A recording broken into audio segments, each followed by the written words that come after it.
Hello aspirants, तो आज हम ये डिस्कस करने वाले हैं कि हमारा जो फर्स्ट टास्क होता है ना जीटीओ में, वो कौन सा टास्क होता है और उस टास्क में हमें करना क्या होता है। ठीक है, तो देखो जो सबसे फर्स्ट टास्क होता है ना तुम्हारा जीटीओ का, वो होता है GD, that is group discussion. तो आज हम सिर्फ और सिर्फ ग्रुप डिस्कशन के बारे में जानेंगे कि ये जो टेस्ट है इसके अंदर हमें करना क्या होता है, कितने सारी चीज़ें हमें परफॉर्म करनी होती है और कितना टाइम हमें अलॉटेड होता है इन टास्क को परफॉर्म करने के लिए, और हमें इस टेस्ट में बेसिकली करना क्या होता है, और इस टेस्ट या इस जीडी या ग्रुप डिस्कशन में हम हमारा परफॉर्मेंस कैसे बेटर कर सकते हैं। ठीक है, तो देखो जो तुम्हारा जो सबसे फर्स्ट टास्क है जीटीओ में, दैट इज ग्रुप डिस्कशन। ठीक है, अब ग्रुप डिस्कशन की बात करेंगे ना, तो तुम्हारा सबसे फर्स्ट टास्क, जैसे ही तुम जीटीओ सीरीज के अंदर एंटर करोगे या तो जो तुम्हारा फर्स्ट टास्क होगा ना, वो तुम्हारा होगा ग्रुप डिस्कशन। अगर ग्रुप डिस्कशन की बात करेंगे ना, तो जैसे ही तुम्हारा जब स्क्रीनिंग हो जाता है उसके बाद नेक्स्ट या सेकेंड या थर्ड डे से तुम्हारा जीटीओ सीरीज स्टार्ट हो जाता है। तो जीटीओ में बेसिकली तुम्हारे ग्रुप ऑलरेडी डिवाइडेड होते हैं, तो एक ग्रुप में मैक्स टू मैक्स 8 मेंबर्स होते हैं। ठीक है, 7 to 8 मेंबर्स तो होते ही होते हैं। तो बेसिकली अब ग्रुप डिस्कशन में हमें टाइम कितना अलॉटेड होता है, अगर हम देखेंगे टाइम ड्यूरेशन, तो जो तुम्हारा टाइम ड्यूरेशन होता है वो 40 मिनट्स में होता है। अब इतना ज़्यादा टाइम क्यों? अब बेसिकली इस 40 मिनट्स में तुम्हें 2 ग्रुप डिस्कशन परफॉर्म करने होंगे, बेसिकली 2। तो देखो 20 minutes for each group discussion. Basically तुम्हें 2 टॉपिक्स, जैसे तुम्हें 2 टॉपिक्स पे ग्रुप डिस्कशन करना है, और जैसे फर्स्ट टॉपिक है उसमें तुम्हें 20 मिनट्स मिलेंगे ग्रुप डिस्कशन करने के लिए। फिर तुम्हारा सेकंड टॉपिक आएगा, जैसे तुम्हारे 20 मिनट्स फर्स्ट के खत्म हो जाएंगे, उसके बाद जो तुम्हारा सेकंड होगा उसके लिए भी तुम्हें 20 मिनट्स अलॉटेड होंगे कि इस पर तुम ग्रुप डिस्कशन करो।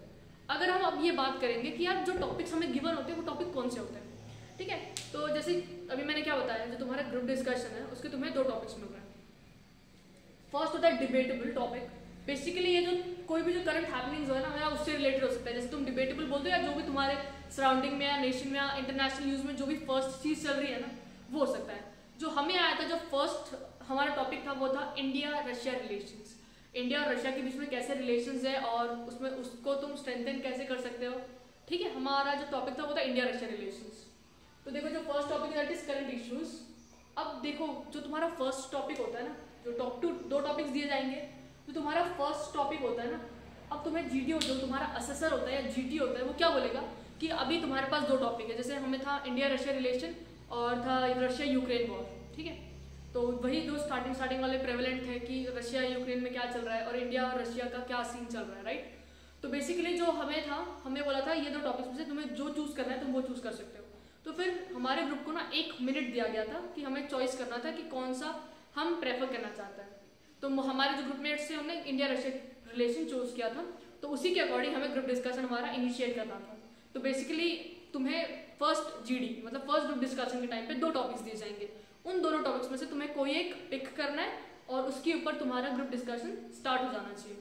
ठीक है, जैसे ही तुम्हारे 20 मिनट्स खत्म हो जाएंगे, तुम्हें एसेसर सेकंड टॉपिक देंगे या सेकंड जीडी के लिए टॉपिक्स अलॉट करेंगे।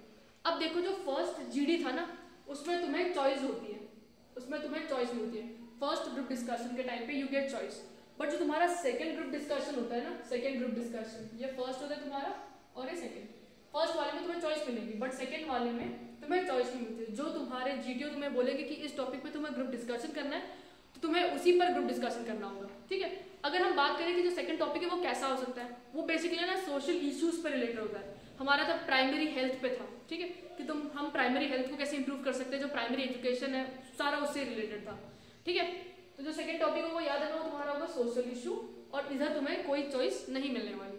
अगर अब हम ये बात करेंगे कि हम ग्रुप डिस्कशन के टाइम पे हमारा परफॉर्मेंस कैसे बेटर कर सकते हैं, ठीक है, तो सबसे फर्स्ट चीज़ है ना, कोई भी अगर तुम्हें ग्रुप डिस्कशन में पार्टिसिपेट करना है तो तुम्हारे पास नॉलेज होनी चाहिए उस चीज़ से रिलेटेड। ठीक है, अब तुम नॉलेज कैसे इंक्रीज कर सकते हो, राइट। अब तुम्हें क्या करना होगा, तुम्हें न्यूज़पेपर्स रीड करने होंगे। अब न्यूज़पेपर्स रीड करने का मतलब क्या है, देखो तुम्हें न्यूज़पेपर्स के अंदर इंटरनेशनल न्यूज़, नेशनल न्यूज़ मिल जाएगा, है ना, और लोगों के ओपिनियंस भी लिखे होते हैं और तुम्हारा एडिटोरियल पेज भी होता है। तो मेक श्योर तुम एडिटोरियल पेज और जो इंटरनेशनल और नेशनल न्यूज़ आ रहे हैं ना, अगर तुम इंडियन एक्सप्रेस प्रेफर कर रहे हो तो उसमें एक्सप्लेन्ड सेक्शन आता है। एक्सप्लेन्ड और एडिटोरियल को बिल्कुल गलती से भी लीक मत करना, क्योंकि वो बहुत इंपॉर्टेंट टॉपिक्स होते हैं, इंपॉर्टेंट पार्ट होते हैं न्यूज़पेपर के, जो तुम्हारा नॉलेज एनहांस करने में बहुत हेल्प करेंगे। कौन सा? एक्सप्लेन्ड और एडिटोरियल। यहाँ से तुम्हें बहुत सारा ढेर सारा नॉलेज मिल जाएगा। न्यूज़पेपर जब रीड कर रहे हो ना, ये अगर न्यूज़पेपर की बात करेंगे, सबसे पहले तुम्हें अगर तुम्हारा नॉलेज एनहांस करना है तो you need to read the explained as well as editorial. तो सबसे पहले तुम्हें न्यूज़पेपर पढ़ना ही पढ़ना होगा। एक्सप्लेन्ड और एडिटोरियल करना कभी गलती से भी मत भूलना। उसके बाद तुम्हें नेशनल एंड इंटरनेशनल न्यूज़ पे भी फोकस देना होगा, क्योंकि कभी कभी जो तुम्हारे टॉपिक्स है ना वो नेशनल और इंटरनेशनल रिलेशंस पे इंटरनेशनल रिलेशंस पे भी आ जाते हैं, जैसे इंडिया रशिया हो गया या इंडिया अमेरिका हो गया। ठीक है, तो मेक श्योर तुम न्यूज़पेपर, अगर तुम एसएसबी के लिए जा रहे हो तो तुम्हें ये न्यूज़पेपर रीड करना एकदम मस्ट है। ठीक है, अगर न्यूज़पेपर नहीं पढ़ोगे तो तुम्हारे चांसेस बहुत डिक्रीज हो जाएंगे, क्योंकि न्यूज़पेपर एक ऐसी चीज़ है जो तुम्हारा नॉलेज बहुत बूस्ट या एनहांस कर देगी। ठीक है, तो सबसे फर्स्ट चीज़ है you need to read newspapers daily और make sure you don't read these sections, that is explained, editorial. अगर तुम द इंडियन एक्सप्रेस यूज़ करें तो एक्सप्लेन पढ़ लेना, एडिटोरियल और नेशनल और इंटरनेशनल न्यूज़ तो बहुत इंपॉर्टेंट है। और जैसे न्यूज़पेपर में ना तुम्हें जो करंट टॉपिक्स या जो करंट इश्यूज़ है ना नेशन के अंदर जो हो रहे हैं या इंटरनेशनली हो रहे हैं उनके बारे में भी बहुत सारा नॉलेज मिलता है, तो फिर उससे तुम्हारा नॉलेज ऑटोमेटिकली एक्सपांड हो जाएगा, इंक्रीज हो जाएगा उस चीज़ को रिलेटेड। ठीक है, उसके बाद जब भी तुम ग्रुप डिस्कशन कर रहे हो ना, उसमें देखो यहाँ कुछ चीज़ लिखी हुई है, तुम्हारे पास कॉन्फिडेंस होना चाहिए। तुम्हारा कॉन्फिडेंस तो पक्का होना चाहिए। अब कॉन्फिडेंस आएगा कैसे? अगर तुम्हारा नॉलेज अच्छा होगा। ठीक है, तुम्हारे अंदर कॉन्फिडेंस कब आएगा? जब तुम्हारा नॉलेज अच्छा होगा, राइट। और कॉन्फिडेंस नॉलेज और बॉडी लैंग्वेज बहुत इंपॉर्टेंट है कि तुम किस वे में खुद को प्रेजेंट कर रहे हो। ठीक है, बेसिकली बॉडी लैंग्वेज भी बहुत इंपॉर्टेंट रोल प्ले करने वाला है।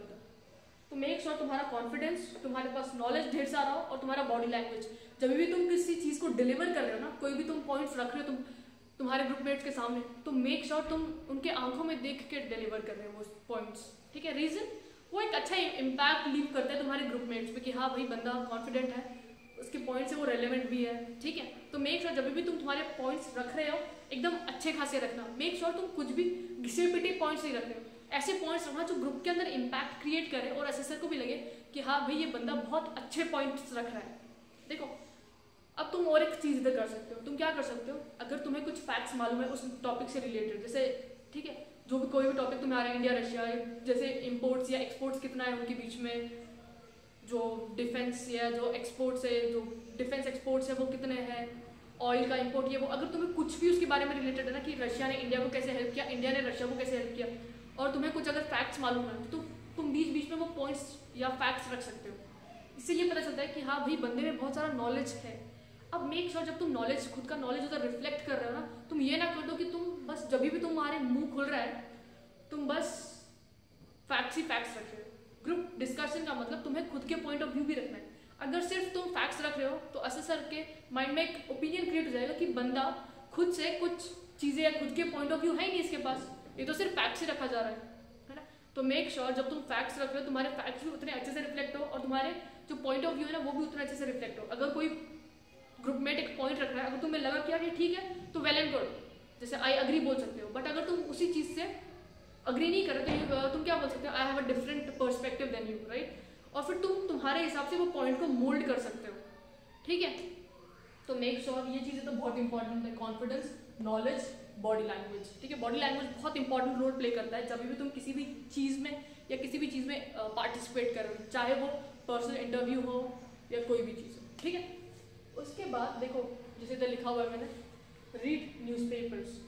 और एक चीज़ इंपॉर्टेंट बताती हूँ, जैसे जब तुम ग्रुप डिस्कशन में बैठे हो ना तो शायद एक पॉइंट ऐसा आएगा कि तुम जितने भी ग्रुपमेट्स हो ना तुम एक ही साथ चिल्लाने लग जाओ। तो उस टाइम पे तुम्हें क्या करना है, उस फिश मार्केट से दूर रहना है। और जैसे ही सबके पॉइंट्स होके खत्म हो जाएंगे ना, एक पॉइंट ऐसा आएगा कि जब पूरे ग्रुप में शांति होगी उस टाइम पे तुम एंटर करने की कोशिश करना और जब तुम्हारा पॉइंट ऑफ व्यू रख लेना। ठीक है, और एक चीज़ अग्रेसिव मत होना। ग्रुप डिस्कशन है, ग्रुप डिस्कशन करो, डिबेट मत क्रिएट कर देना। यहाँ पे ग्रुप डिस्कशन है, ग्रुप डिस्कशन को डिस्कशन ही रखना। ठीक है, और एक चीज़ बता दूँ, बहुत सारे कैंडिडेट्स में कन्फ्यूजन होता है कि यार अगर हमें एक टॉपिक गिवन है, क्या मैं उसके अगेंस्ट बोलूँ या उसके फॉर में बोलूँ। ऐसा ज़रूरी नहीं है कि अगर तुम अगेंस्ट में बोले तो तुम्हें अगेंस्ट में ही बोलना है, या अगर तुम फॉर में बोल रहे हो टूवर्ड्स अगेंस्ट, या वो नहीं बोलते हम अगेंस्ट या for the motion, against the motion, ऐसा ज़रूरी नहीं है। तुम्हें अगर लग रहा है कि ठीक है तो अच्छे वाले पॉइंट भी रखोगे, तुम्हें लग रहा है अगेंस्ट है तो अगेंस्ट भी रखो, ऐसा ज़रूरी नहीं है। अगर तुम अगेंस्ट रख रहे हो तो तुम्हें सिर्फ अगेंस्ट ही रखना है, या अगर तुम फॉर द मोशन रख रहे हो तो उसी के हिसाब से तुम्हें जाना है। ठीक है, तुम इसमें कुछ अगेंस्ट रख सकते हो, कुछ फॉर रख सकते हो, क्योंकि ग्रुप डिस्कशन है, it is not a debate. ठीक है, ये चीज़ याद रखना। ओके, एक बहुत इंपॉर्टेंट चीज, डोंट डोमिनेट। देखो अगर तुम्हारे 3 से 4 पॉइंट्स हो गए और अगर तुम्हारे ग्रुपमेट्स के पॉइंट्स हैं, अगर वो रख रहे हैं तो ठीक है, तुम भी थोड़ी देर के लिए एक शांति मेंटेन कर लो, मतलब थोड़ी देर के लिए साइलेंस मेंटेन करो, ताकि जो सामने वाला बंदा है वो भी अपने पॉइंट ऑफ व्यू रखे। भले तुम्हारे पास ढेर सारा नॉलेज है ना उस चीज़ से रिलेटेड, मेक श्योर तुम्हारे ग्रुप में हर एक को चांस मिल रहा है। बस ऐसा नहीं होना चाहिए कि तुम अकेले हो जो बोले जा रहे हो। ठीक है, अगर तुम्हारे ग्रुपमेट्स के पास पॉइंट नहीं है जब तब तुम रख सकते हो, तुम्हें जितने आते हो उतने रखो, बट ऐसा नहीं होना चाहिए कि तुम्हारे ग्रुपमेट्स को भी पॉइंट्स आ रहे हैं और तुम उन्हें क्रॉस कर रहे हो, राइट। तो मेक श्योर अगर तुम्हारे पास पॉइंट है, पहले तुमने पॉइंट बोल दिया, फिर से तुम्हारे पास कोई पॉइंट आए बट कोई दूसरा सामने वाला बंदा बोलना चाहता है, तो मेक श्योर तुम रुक जाओ, उसका पॉइंट कंप्लीट होने के बाद you initiate with your point. ठीक है, ये चीज़ कर लेना। और मेक श्योर तुम्हारे पास जितना ज़्यादा नॉलेज होगा ना उतना बेटर तुम्हारा परफॉर्मेंस होगा ग्रुप डिस्कशन के टाइम पे। और मेक श्योर तुम वहाँ पे जाके अपनी नॉलेज को रिफ्लेक्ट कर ही रहे हो, क्योंकि जितना अच्छा तुम्हारा नॉलेज होगा कि असेसर को भी लगेगा कि हाँ भाई बंदा करंट अफेयर्स रीड कर रहा है, उसे पता है कि नेशन में या इंटरनेशनली क्या चीज़ें चल रही है। Okay, hope you like the video guys. अच्छे से न्यूज़पेपर पढ़ते रहना, अच्छे से अपनी प्रिपरेशन करते रहना। All the best.